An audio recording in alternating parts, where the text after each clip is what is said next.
Boa noite, pessoal. Meu nome é Lucinéia e nesta aula de filosofia iremos falar sobre o papel feminino na década de 60, a segunda onda feminista e como Simone de Beauvoir influenciou a revolução, sua época em um mundo dominado por homens.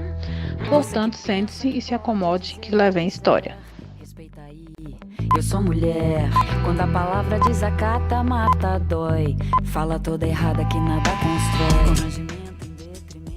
1960 anos rebeldes, cultura, arte, música, cinema, política, guerras e a mulher.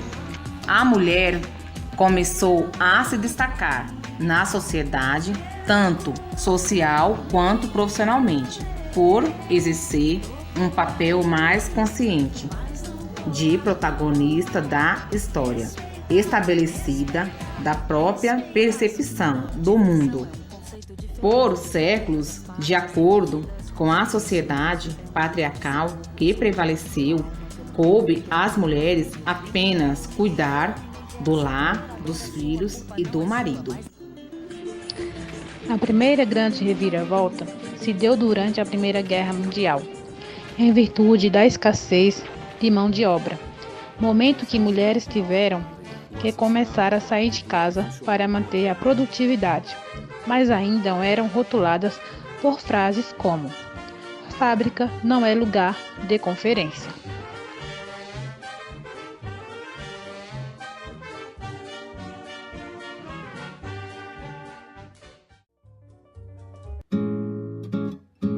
A pílula anticoncepcional foi um elemento principal dessa revolução, produzida e lançada na década de 60 nos Estados Unidos. A partir dela, a mulher obteve o controle do próprio corpo e ainda pode mudar suas atitudes para adequá-las a um novo método de comportamento, que contradizia os valores de uma sociedade moralista e conservadora. Daí o feminismo se consolidou como um discurso de caráter intelectual, filósofo e político, que busca romper os padrões tradicionais, acabando assim com a opressão sofrida ao longo da história da humanidade pelas mulheres, defendendo a igualdade entre os sexos. Feminismo, igualdade e direitos, três palavras-chave do papel feminino dos anos 60. É a segunda onda, acrescenta e leva o debate mais adiante do que foi a primeira, dando continuidade a lutas anteriores. O movimento se destaca, pois ampliou os debates sobre igualdade de gênero também para os âmbitos culturais. Não se nasce mulher, torna-se mulher. Beauvoir manifesta sua posição quanto à criação das mulheres e os valores que lhes são transmitidos durante a vida, mostrando que as mulheres não têm um destino biológico, mas sim desenvolvem através de uma cultura que impõe qual é o seu papel na sociedade.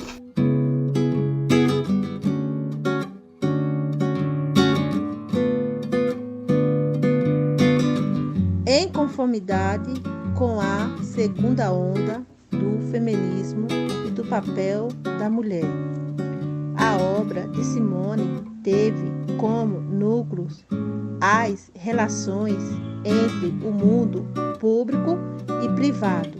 Mostrou que aquilo que se acontecia na vida familiar é político.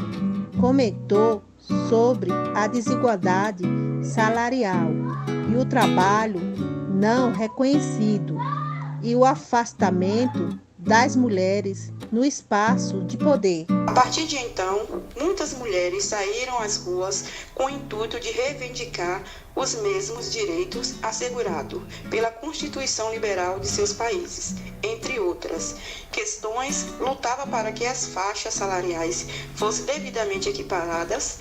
Nesse aspecto, percebemos que entre as décadas de 60 e 70, o feminismo havia se consolidado enquanto movimento político integrado a muitas outras bandeiras de lutas civis e minoritárias.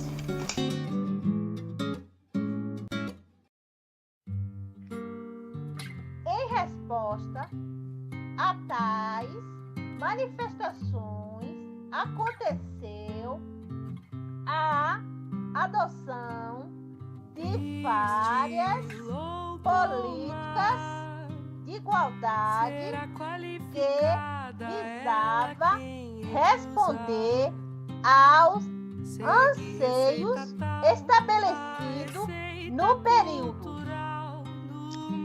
Com tudo isso, observamos que muitas bandeiras de luta passaram a ser representadas por aprovação de leis específicas. Mas a luta continua, pois uma das formas mais perversas de impedir que a igualdade realmente aconteça é dizer que ela já existe. No Brasil, os dados do IBGE mostram que em 1960 apenas 16% das mulheres com mais de 16 anos procuravam se empregar. A maioria das brasileiras eram donas de casa, enquanto 68% dos homens com mais de 15 anos procuravam emprego fora. Nem todos os adultos votavam. Quem que não estava alistado? As mulheres. O voto é obrigado para todos, menos para as mulheres que não trabalham. Mulher que não trabalha, o voto é voluntário. O marido pode decidir que a mulher não vai votar. Então você está dando poder para alguém impedir o outro de participar politicamente. Até aqui foram duas desigualdades acumuladas pelas mulheres. A de não disputar empregos e, além do mais, de ter o direito ao voto cerceado, se só trabalhasse em casa. As mulheres representavam menos de 1/5 da força de trabalho. Poucas tinham renda própria. Além disso, o emprego industrial, os trabalhos mais qualificados e as posições de maior prestígio era e continua sendo uma certa maneira redutor masculino. Em geral, as mulheres com poucos estudos se concentravam em trabalhos domésticos. Resultam daí em que, em 1960, os homens ganhavam bem melhor que as mulheres. As mulheres que eram donas de casa tinham uma desvantagem política em relação aos homens. Em 1960, nem 1% das mulheres chegavam a ter diplomas em universidades. Em 2010, quase 10% já tinham diploma de curso superior. O percentual cresceu 67 vezes em 50 anos. A presença feminina cresceu, mas variadas carreiras. Algumas que tempos passados era considerada cargos masculinos, em 2010 abrigava mais mulheres do que homens. No entanto, ainda somos minorias nas altas carreiras judiciárias, no comando das empresas e entre empregadores. A questão da maternidade mudou também ao longo dos anos.